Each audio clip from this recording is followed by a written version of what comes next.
Sœur Claire, c'est le 7e dimanche après Pâques, et l'évangile, c'est la magnifique prière de Jésus, au chapitre 17. Voilà, prière appelée prière sacerdotale, parce que c'est la prière où Jésus prie pour le monde entier, bien que dans ce texte, ils disent qu'il ne prie pas pour le monde, mais je vais expliquer, prie pour le monde entier et s'offre pour nous. C'est une prière de prêtre, une magnifique prière, qui commence ainsi. Père, l'heure est venue, glorifie ton Fils. Et il va être question 6 fois de la gloire et de la glorification dans le passage que nous entendrons dimanche prochain, qui est le début du chapitre 17 de Saint Jean, versets 1 à 11.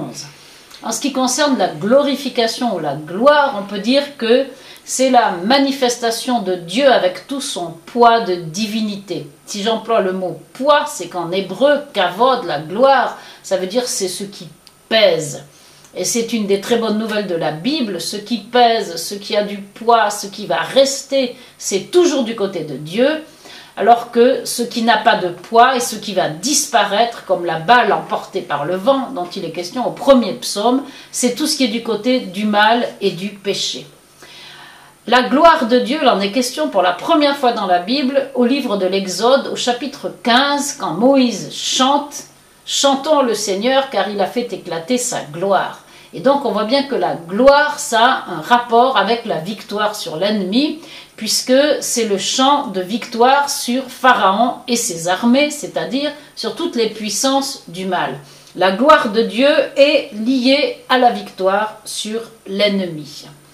Et c'est très exactement ce qui va se passer pour Jésus, sa gloire et sa glorification, c'est sa passion et sa mort sur la croix. En mourant pour nous, il a écrasé la tête de l'ennemi, il a mis fin à la mort d'une manière définitive. Donc, quand il dit à son Père « Glorifie-moi de la gloire que j'avais auprès de toi », ça veut dire « Manifeste aux hommes le poids extraordinaire d'amour que j'ai pour eux, je vais donner ma vie pour eux, et en donnant ma vie, je leur rendrai la vie qu'ils ont perdue à cause du péché. » C'est ça la glorification.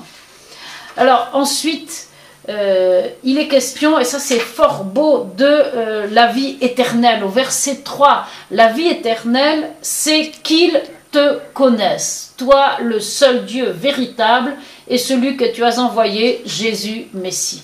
Le rapport entre la vie et la connaissance du Dieu véritable, c'est le mensonge du premier péché. Quand on décode, quand on décortique plutôt l'histoire du premier péché, on voit que c'est par le mensonge que la mort est entrée dans le monde. Et un mensonge sur Dieu. Qui est Jésus? Il est celui qui est venu nous dire la vérité sur Dieu. Vérité qui nous donne la vie éternelle. Le mensonge nous a entraînés à la mort, la vérité nous entraîne dans la vie éternelle. Et alors je voudrais encore commenter ce passage qui est le verset 9, qui pose un peu problème, parce que Jésus dit « Je prie pour eux », c'est-à-dire les hommes que tu as tirés du monde pour me les donner, je prie pour eux, mais je ne prie pas pour le monde.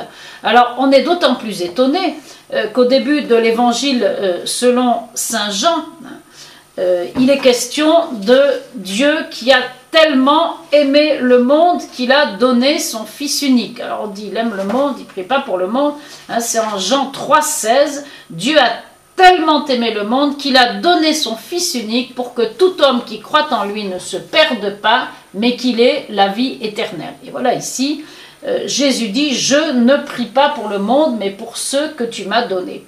Le monde, dans ce texte-là, ne représente pas l'univers tout entier ni l'intégralité des hommes, représente ceux parmi les hommes qui refusent d'ouvrir leur cœur au Seigneur.